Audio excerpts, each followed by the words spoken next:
Single മദറായ കാങ്സു സ്വന്തം ആരോഗ്യ പ്രശ്നങ്ങൾക്കിടയിലും മകളുടെ സാമ്പത്തിക ഭദ്രതയ്ക്ക് വേണ്ടി തന്റെ കരൾ ഹാൻജുവിന്റെ അമ്മയ്ക്ക് കൊടുക്കാമെന്ന കോൺട്രാക്റ്റിൽ വിവാഹം നടത്തുന്നു. പിന്നീട് നമുക്ക് കാണാൻ കഴിയുന്നത് വളരെ ഹൃദയസ്പർശിയായ ഒരു പ്രണയകഥയാണ്. 2016 ഇറങ്ങിയ സൗത്ത് കൊറിയൻ വെബ് സീരീസായ മാരേജ് കോൺട്രാക്ട്. കഥ ആരംഭിക്കുന്നത് ഒരു ബെഡ്റൂമിലാണ്. നമ്മുടെ നായകൻ ഹാൻജുൻ ബെഡിൽ കിടക്കുകയാണ്. വളരെ സുന്ദരിയായ അയാളുടെ ഗേൾഫ്രണ്ട് അയാളുടെ അരികിൽ വന്ന് അയാളുടെ കാതിൽ പറഞ്ഞു, എഴുന്നേൽക്കൂ, ഇന്ന് നമ്മുടെ ബന്ധത്തിന്റെ 100 ദിവസ ആനിവേഴ്സറിയാണ്. അവൾ അയാൾക്ക് വേണ്ടി മനോഹരമായ ബൊക്കയും കേക്കും വൈനും എല്ലാം തയ്യാറാക്കിയിരുന്നു. അവൻ വളരെ അലസതയിൽ ആ കട്ടിൽ നിന്ന് എഴുന്നേറ്റ് കണ്ണാടിക്ക് മുന്നിൽ ചെന്ന് വസ്ത്രങ്ങൾ ധരിച്ചു. അവൾ അവന്റെ അരികിൽ കൊഞ്ചി നിൽപ്പുണ്ടായിരുന്നു. അവൻ അവൾക്കൊരു കുഞ്ഞു ബോക്സ് സമ്മാനിക്കുന്നു. വളരെ സന്തോഷത്തോടെ അവൾ ആ ബോക്സ് തുറന്നു നോക്കി. അതിൽ മനോഹരമായ ഒരു ചെയിനായിരുന്നു. ഇത് നീ എനിക്കായി എപ്പോ വാങ്ങിച്ചു എന്നവൾ ചോദിച്ചു. അവൻ പറഞ്ഞു, നീ എന്റെ കൂടെ ഇരുന്നപ്പോൾ ഞാൻ സന്തോഷവാനായിരുന്നു. അതുപോലെ നീയും സന്തോഷവതിയായിരിക്കൂ. ഇതും പറഞ്ഞ് അവൻ നേരെ പുറത്തേക്ക് പോയി. അവൾ അവന്റെ പുറകെ ഓടി. അവൻ നേരെ പോയത് അവന്റെ ഹോട്ടലിലേക്കാണ്. അവിടെ പത്രക്കാർക്ക് വേണ്ടി പുതിയ വിഭവങ്ങൾ പരിചയപ്പെടുത്തുകയായിരുന്നു മാനേജർ. പിന്നീട് അയാൾ സ്റ്റേജിലേക്ക് കയറി പത്രക്കാരെ ഒഫീഷ്യലി വെൽക്കം ചെയ്ത് ഹാൻജുവിനെ സ്റ്റേജിലേക്ക് വിളിച്ചു. അയാൾ തങ്ങളുടെ പുതിയ സമ്മർ വിഭവങ്ങൾ കഴിക്കണമെന്നും അതിന്റെ റിവ്യൂ പത്രത്തിലൂടെ ജനങ്ങളിലേക്ക് എത്തിക്കണമെന്നും പറഞ്ഞു. ഇതേ സമയം നമ്മുടെ നായക കാങ്സു അവിടെ ഷെഫിനുള്ള റെസ്യൂം കൊടുക്കാൻ വന്നിരുന്നു. മീറ്റിംഗ് കഴിഞ്ഞ് ഹാൻജുൻ മാനേജറുടെ കാർ എടുത്ത് പുറത്തേക്ക് പോകാൻ നോക്കുകയായിരുന്നു. കാറിൽ കയറിയപ്പോൾ അവന്റെ അമ്മ മിസ് ഹോ അവന്റെ ഫോണിലേക്ക് വിളിച്ചു.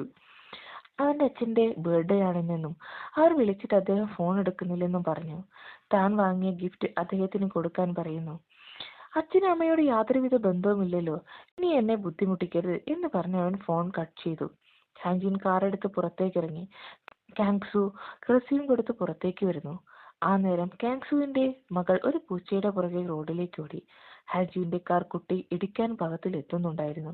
ഇത് കണ്ട കാങ്സു കുഞ്ഞിനെ ഓടി വന്ന് കെട്ടിപ്പിടിച്ചു. ഹാൻജുൻ കാർ പെട്ടെന്ന് നിർത്തി. അപ്പോഴേക്കും അവിടെ ഒരു ആൾക്കൂട്ടം തന്നെ എത്തിയിരുന്നു. ഹാൻജുൻ കാറിൽ നിന്ന് ഇറങ്ങി വന്നു. അപ്പോൾ കാങ്സുവിന്റെ ബോധം നഷ്ടമായിരുന്നു. ആൾക്കൂട്ടം അവനോട് ആശുപത്രിയിൽ കൊണ്ടുപോകാൻ പറഞ്ഞു. അവൻ അവളെ എടുത്ത് കാറിൽ കയറ്റി ഹോസ്പിറ്റലിലേക്ക് പോയി. കാങ്സുവിനെ ഹോസ്പിറ്റലിൽ അഡ്മിറ്റ് ചെയ്തു. ഡോക്ടർ വന്ന് അവളെ പരിശോധിച്ചിട്ട് ഹാൻജുവിനോട് പറഞ്ഞു, വലിയ പ്രശ്നമൊന്നുമില്ല, ചെറിയൊരു മയക്കം, അത്രയേ ഉള്ളൂ. ഹാൻജുൻ പുറത്തിറങ്ങി മാനേജറെ വിളിച്ച് നടന്നതെല്ലാം പറഞ്ഞു. കാർ ഇടിക്കാതെ അവളുടെ ബോധം പോയോ? എങ്കിൽ അവൾ നിന്നെ പൈസയ്ക്ക് വേണ്ടി പറ്റിക്കാൻ ശ്രമിക്കുകയാണ്. ന്യൂസിൽ പോലും ഇങ്ങനത്തെ സ്ത്രീകൾ ചുറ്റുന്നുണ്ടെന്ന് കണ്ടിട്ടുണ്ടെന്നും മാനേജർ പറഞ്ഞു. നിങ്ങൾ സൂക്ഷിക്കുക. ആ സമയം കാങ്സുവിന്റെ ഫോണിൽ ഒരു കോൾ വന്നു. ഹാൻജുൻ ഫോൺ എടുത്തപ്പോൾ ഏതോ ഒരാൾ, നീ എവിടെയാണെന്ന് ചോദിച്ചു. നിങ്ങളുടെ പേര് പറയൂ, നിങ്ങൾ ഈ സ്ത്രീയുടെ ആരാണെന്ന് പറയൂ എന്ന് ഹാൻജുൻ ചോദിച്ചു. എന്നാൽ ഓപ്പോസിറ്റ് സംസാരിക്കുന്ന ആൾ എവിടെയാണെന്ന് മാത്രം ചോദിച്ചുകൊണ്ടിരുന്നു. അപ്പോൾ ഹോസ്പിറ്റൽ അനൗൺസ്മെന്റിൽ ഹോസ്പിറ്റലിന്റെ പേര് പറയുന്നത് കേട്ട് ഓപ്പോസിറ്റ് സംസാരിക്കുന്ന ആൾ ഫോൺ കട്ട് ചെയ്തു. അപ്പോൾ കാങ്സുവിന് ബോധം വന്നു. ഡോക്ടർ അവളോട് പറഞ്ഞു, ഇനിയും കുറച്ച് ടെസ്റ്റ് ചെയ്യാനുണ്ട്. ഒന്നും മനസ്സിലാവാതിരുന്ന കാങ്സു മകളോട് എന്താണ് പറ്റിയെന്ന് ചോദിച്ചു. ആ കുട്ടി പറഞ്ഞു, ഇയാൾ കാലിടിച്ചതാണെന്ന്. ഇത് കേട്ട പാടെ ഹാൻജുൻ ഇല്ലെന്ന് പറഞ്ഞാൽ. എന്നാൽ കുട്ടി വളരെ ദേഷ്യത്തോടെ, എന്റെ അമ്മയെ നിങ്ങൾ കൊല്ലാൻ നോക്കിയെന്ന് പറഞ്ഞു.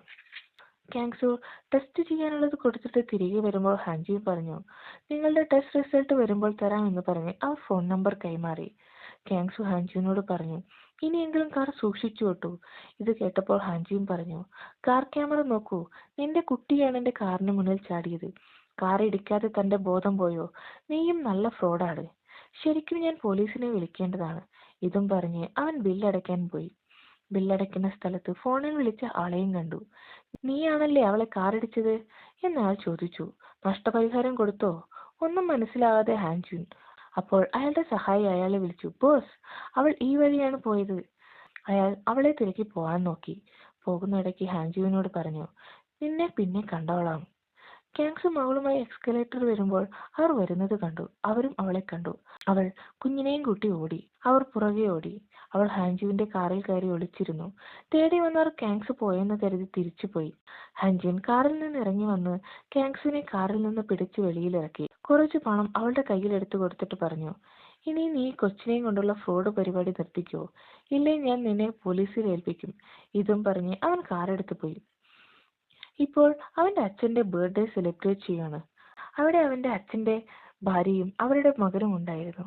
അപ്പോൾ അവരുടെ മെയ്ഡ് പറഞ്ഞു, മിസ് ഹോ പുറത്തു വന്നിട്ടുണ്ടെന്ന്, അതായത് ഹാൻജിയുടെ അമ്മ. ഇത് കേട്ടതും അവന്റെ അച്ഛൻ അവനോട് പറഞ്ഞു, നീ നിന്റെ അമ്മയും കൂട്ടി പോകൂ എന്ന്. അവൻ അവരെ തിരിച്ചയക്കാൻ ശ്രമിച്ചു. അവർ വളരെയധികം മദ്യപിച്ചിരുന്നു. ഹാൻജുൻ അമ്മയോട് പറഞ്ഞു, നിങ്ങൾ ഇങ്ങനെ കുടിച്ച് സ്വയം മരിക്കുകയാണോ? എന്നാൽ താൻ നിന്റെ അച്ഛൻ കാരണം ഓൾറെഡി മരിച്ചെന്നും അവന്റെ അമ്മ പറഞ്ഞു. അപ്പോൾ അവന്റെ കാമുകി അവിടേക്ക് വന്നു. ഇപ്പോൾ അവൻ അവന്റെ അനിയൻ കെട്ടാൻ പോകുന്ന പെണ്ണാണ്. അവൻ അവന്റെ അമ്മയെയും കൂട്ടി അവരുടെ വീട്ടിലേക്ക് പോയി. അവിടെ എത്തി അവൻ അമ്മയോട് പറഞ്ഞു, നിങ്ങൾ ഇങ്ങനെ കുടിച്ച് സ്വയം മരിക്കാൻ തീരുമാനിച്ചതാണോ എന്ന്. എന്നാൽ അവന്റെ അമ്മ സങ്കടത്തിലാണ്. താനാണ് ജീവിതം എന്ന് പറഞ്ഞ് വന്നിട്ട് ഇപ്പോൾ അയാളുടെ ആദ്യ ഭാര്യയുടെ അടുത്ത് തന്നെ നിൽക്കുന്നു. ഇനി താൻ എന്തിനു ജീവിക്കണം? ഹാൻജിൻ അമ്മയെ സമാധാനിപ്പിച്ച് ബെഡിൽ കിടത്തി. ഹാൻജിൻ നേരെ റെസ്റ്റോറന്റിലേക്ക് പോയി. അവിടെ എത്തി അവൻ അവന്റെ എക്സിനെ ആലോചിച്ച് സങ്കടത്തിലിരുന്നു. ആ സമയം അവന്റെ ഫോണിലേക്ക് ക്യാങ്സിന്റെ കോൾ വന്നു. നിങ്ങൾ തന്ന പൈസയെ പറ്റി സംസാരിക്കാനാണ് വിളിച്ചത് എന്ന് പറഞ്ഞു. ഇത് കേട്ടതും ഹാൻജിന് ദേഷ്യം വന്നു. നിങ്ങൾക്ക് തന്നതൊന്നും പോരെ, ഇനിയും ഇത് പറഞ്ഞ് എന്നെ വിളിക്കരുത്. ഇതും പറഞ്ഞ് അവൻ ഫോൺ കട്ട് ചെയ്തു. എന്നാൽ കാങ്സ് വിളിച്ചത് ആ പൈസ തിരിച്ചു കൊടുക്കാൻ വേണ്ടിയായിരുന്നു. ആ സമയം ഹാൻജുവിന്റെ അമ്മയുടെ നേഴ്സ് വിളിച്ചു പറഞ്ഞു, നിങ്ങളുടെ അമ്മ രക്തം ഛർദ്ദിച്ച് ഹോസ്പിറ്റലിൽ അഡ്മിറ്റ് ആയിട്ടുണ്ട്, നിങ്ങൾ വേഗം വരൂ എന്ന്. ഹാൻജു നേരെ ഹോസ്പിറ്റലിലേക്ക് പോയി. ഡോക്ടർ അവനോട് പറഞ്ഞു, നിങ്ങളുടെ അമ്മയുടെ കരൾ വളരെ വീക്കായിക്കൊണ്ടിരിക്കുകയാണ്, എത്രയും പെട്ടെന്ന് ട്രാൻസ്പ്ലാന്റ് ചെയ്യണം. നിങ്ങളെ ബ്ലഡ് ഗ്രൂപ്പുമായിട്ട് മാച്ച് ആവാത്തത് കൊണ്ടാണ്. എത്രയും പെട്ടെന്ന് ഒരു ഡോണറിനെ കണ്ടെത്തണം. അമ്മയുടെ റിലേറ്റീവ്സ് ആരെങ്കിലും ഉണ്ടാവും, അവരുമായി ബന്ധപ്പെടൂ എന്ന്. എല്ലാം പെട്ടെന്ന് വേണം. ഇപ്പോൾ കാങ്സു തന്റെ വാടക വീട്ടിലെത്തി. അവിടെ അവളെ ഹോസ്പിറ്റലിൽ നിന്ന് ഓടിച്ച 2 പേരുണ്ടായിരുന്നു. അവർ വട്ടിപ്പലിശക്കാരായിരുന്നു. കാങ്സുവിന്റെ ഭർത്താവ് അവരിൽ നിന്ന് 110 മില്യൺ പണം കടമെടുത്തിരുന്നു. എന്നാൽ അയാൾ മരിച്ചുപോയി. പിന്നീട് അവർ കഷ്ടപ്പെട്ട് പണം തിരിച്ചടച്ചിരുന്നു. എന്നാൽ ഇനിയും 100 മില്യൺ ബാക്കിയുണ്ടെന്ന് പറയുന്നു. തനിക്കിനി പണം തിരിച്ചടയ്ക്കാൻ സാധിക്കില്ല എന്ന് കാങ്സു പറഞ്ഞു. എന്നാൽ അയാൾ അവളുടെ ജാക്കറ്റിന്റെ കോളറയിൽ പിടിച്ചു പറഞ്ഞു, നിന്റെ ശരീരം വിറ്റിട്ടാണെങ്കിലും എനിക്ക് പണം കിട്ടണം. കുറച്ചു കഴിഞ്ഞ് നിന്റെ മകളും വലുതാവും, സുന്ദരിയാവും.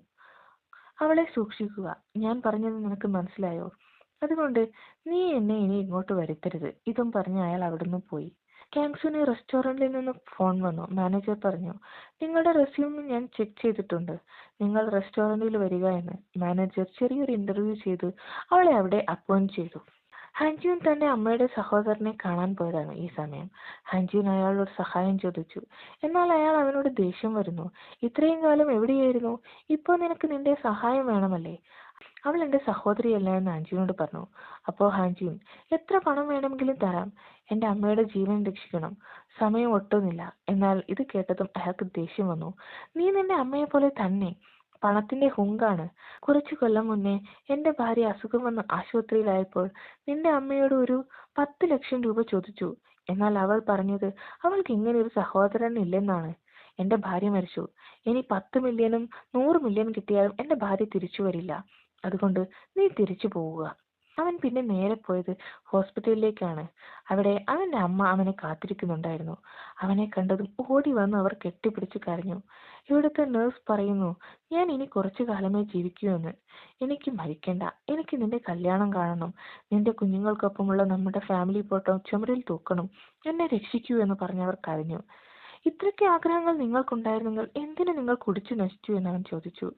ഇതും പറഞ്ഞ് അവൻ ആ റൂമിൽ നിന്ന് ഇറങ്ങിപ്പോയി. ആ അമ്മ സങ്കടത്തോടെ ആ തറയിൽ കിടന്നു. കാങ്സു റെസ്റ്റോറന്റിലെ ആദ്യ ദിവസത്തെ ജോലി കഴിഞ്ഞ് ഇറങ്ങുമ്പോൾ അവളുടെ പുറകെ അവളുടെ ഫ്രണ്ട് ജോങ്സ്യാങ് വന്നു. അവൻ അവിടെ സപ്ലയറായി ജോലി ചെയ്യുകയായിരുന്നു. അവന്റെ റെക്കമെൻഡേഷനിലാണ് അവൾക്ക് അവിടെ ജോലി ലഭിച്ചത്. തമ്മിൽ സംസാരിച്ചു. പിന്നീട് അവൾ നേരെ പോയത് അവളുടെ ഫ്രണ്ടിന്റെ അടുത്തേക്കാണ്. അവളുടെ ഫ്രണ്ടിന് അവളുടെ ഈ ലൈഫ് കണ്ടിട്ട് വളരെ സങ്കടം വരുന്നുണ്ടായിരുന്നു. അവൾ അവളെ വേറെ വിവാഹത്തിന് നിർബന്ധിച്ചു. എന്നാൽ കാങ്സുവിന് അതിലൊട്ടും താല്പര്യമില്ലായിരുന്നു. കാങ്സു അവിടുന്ന് നേരെ പോയത് മകളെ സ്കൂളിൽ നിന്ന് വിളിക്കാനായിരുന്നു. തിരിച്ചു വരുമ്പോൾ അവൾക്കൊരു ഫോൺ വന്നു. അവൾ ആ കോളിൽ മുഴുകി നടക്കുന്നു. ഇതിനിടയിൽ പെൺകുട്ടിയുടെ കൈ അവളിൽ നിന്ന് വിട്ടുപോയി. അവൾ അത് ശ്രദ്ധിക്കാതെ നടന്നു. ആ കുഞ്ഞ് അവിടെ നിന്ന് അമ്മയെ അമ്മയെ എന്ന് അലറിക്കരഞ്ഞു. എന്നാൽ അവൾ അത് കേട്ടതേയില്ല. കോൾ കട്ടായതിനു ശേഷം അവൾ തിരിഞ്ഞു നോക്കുമ്പോഴും കുഞ്ഞില്ല. അവൾ കുഞ്ഞിനെ അവിടെയെല്ലാം തിരഞ്ഞു. പെട്ടെന്ന് അവൾക്ക് പലിശക്കാരൻ പറഞ്ഞത് ഓർമ്മ വന്നു. അവൾക്ക് പേടിയായി. എന്നാൽ ആ കുഞ്ഞ് അവൾ കൈവിട്ട സ്ഥലത്ത് തന്നെ നിൽപ്പുണ്ടായിരുന്നു. അവൾ അടുത്തെത്തിയതും ആ കുഞ്ഞ് പൊട്ടിക്കരഞ്ഞുകൊണ്ട് പറഞ്ഞു, അമ്മ എന്നെ ഉപേക്ഷിച്ചു പോയില്ലേ? ഇനി എവിടെയും പോകില്ലെന്ന് പറഞ്ഞ് ആ കുഞ്ഞിന്റെ കൈയും പിടിച്ച് അവൾ തിരികെ വീട്ടിലേക്ക് നടന്നു. തിരികെ വീട്ടിലെത്തിയപ്പോൾ ആ പലിശക്കാരൻ നിൽപ്പുണ്ടായിരുന്നു. അയാൾ കാണാതെ അവൾ തിരികെ വേറെ സ്ഥലത്തേക്ക് പോയി. ഇപ്പോൾ റെസ്റ്റോറന്റ് മുന്നിലെ പാർക്കിലിരുന്ന് കളിക്കുകയാണ് അവൾ. എന്നാൽ പുറത്ത് നല്ല തണുപ്പ് തുടങ്ങിയിരിക്കുന്നു. ഈ സമയം റെസ്റ്റോറന്റിലെ ജോലിക്കാർ വീട്ടിലേക്ക് മടങ്ങി. കാങ്സ് മകളെയും കൂട്ടി റെസ്റ്റോറന്റിലേക്ക് പോയി. അമ്മ എവിടെയാണോ ജോലി ചെയ്യുന്നത് എന്ന് ചോദിച്ചു. അതേ എന്നവൾ. ആ കുഞ്ഞ് വളരെ ബുദ്ധിമതിയാണ്. അവൾക്ക് മനസ്സിലായിട്ടുണ്ട് അവളുടെ അമ്മയെ അവർ പൈസയ്ക്ക് വേണ്ടി ബുദ്ധിമുട്ടിക്കുന്നത് എന്ന്. അതിനാൽ അവൾ തന്റെ കുഞ്ഞു ബാഗിലുള്ള അടുത്ത വീട്ടിലെ ചേച്ചി തന്ന പൈസ അമ്മയ്ക്ക് കൊടുത്തു. അമ്മ വിഷമിക്കണ്ട, ഇത് അവർക്ക് കൊടുത്താൽ മതി എന്ന് പറഞ്ഞു. അവൾ കുഞ്ഞിനെ കെട്ടിപ്പിടിച്ച് കരഞ്ഞു. കുഞ്ഞുറങ്ങുമ്പോൾ അവൾ വിചാരിച്ചു, മാനേജറോട് പറയാം അവൾ ഇവിടെയുള്ളത്, ഇല്ലെങ്കിൽ അവർ തെറ്റിദ്ധരിക്കും എന്നും വിചാരിച്ച് അവൾ എണീറ്റപ്പോൾ ഒരാൾ മുന്നിലൂടെ പോയി. ഇയാളല്ലേ തന്നെ ഹോസ്പിറ്റലിൽ കൊണ്ടുപോയത്? ഹാൻജിൻ നേരെ സ്റ്റെപ്പ് കയറി മേലോട്ട് പോയി. കാങ്സ് പുറകെ ഓടി. ഹാൻജിൻ മുകളിലെത്തി മാനേജറോട് സംസാരിക്കുകയായിരുന്നു. കാങ്സു സ്റ്റെപ്പിൽ നിന്ന് എല്ലാം ഒളിഞ്ഞു കേട്ടു. ഹാൻജിൻ മാനേജറോട് പറഞ്ഞു, എനിക്കൊരു കല്യാണം കഴിക്കണം. ഇതെന്റെ അമ്മയുടെ ആഗ്രഹമാണ്. എന്നാൽ ഞാൻ വിവാഹം നടത്തുന്ന ആൾ ലീഗൽ കോൺട്രാക്റ്റിന് സമ്മതിക്കണം. വരുന്ന ആൾ എന്റെ അമ്മയ്ക്ക് കരൾ പകുത്തു നൽകണം. കോൺട്രാക്ട് കഴിയുന്നവരെ എന്റെ ഭാര്യയായി താമസിക്കാം. ഇത് കേട്ട മാനേജർ, നീ പറയുന്നത് എന്താണെന്ന് നിനക്കറിയാമോ? കോൺട്രാക്ട് മാരേജ് ചെയ്ത് കരൾ പകുത്തു നൽകണം എന്നാണ്. ഇത് കേട്ട ഹാൻജിൻ, എന്താ സമ്മതിക്കാത്തത്? ഒരു 100 മില്യൺ ചോദിക്കുമായിരിക്കും, അല്ലെങ്കിൽ ഒരു 200 മില്യൺ ചോദിക്കുമായിരിക്കും. അത് കൊടുക്കാൻ ഞാൻ തയ്യാറാണ്. നീ എനിക്ക് അങ്ങനെ ഒരു സ്ത്രീയെ കണ്ടുപിടിക്കണം. ഇത് കേട്ടതും കാങ്സ് ഷോക്കായി. അവിടുന്ന് പോകാൻ ശ്രമിക്കുമ്പോൾ അവിടെ നിന്ന് ഒരു പാത്രം തട്ടി ശബ്ദം വന്നു. കാങ്സ് സ്റ്റെപ്പ് ഓടിയിറങ്ങി. പുറകെ ഹാൻജിയും ഓടി. പെട്ടെന്ന് അവൾ താഴെ നിന്ന്. അവനും നിന്നു. അവൻ ചോദിച്ചു, നീ ആരാണെന്ന്. പെട്ടെന്ന് അവൾ തിരിഞ്ഞു നിന്നു. എന്നിട്ട് പറഞ്ഞു, നമുക്ക് കല്യാണം കഴിക്കാം. അതോടെ ഈ എപ്പിസോഡ് അവസാനിച്ചു. അടുത്ത എപ്പിസോഡിൽ കാങ്സിന്റെ ടെസ്റ്റ് റിസൾട്ട് വരുന്നു. അതിൽ അവൾ ബ്രെയിൻ ട്യൂമർ ആണെന്ന് കാണുന്നു. അപ്പോൾ അടുത്ത എപ്പിസോഡിൽ കാണാം. Thank you for watching.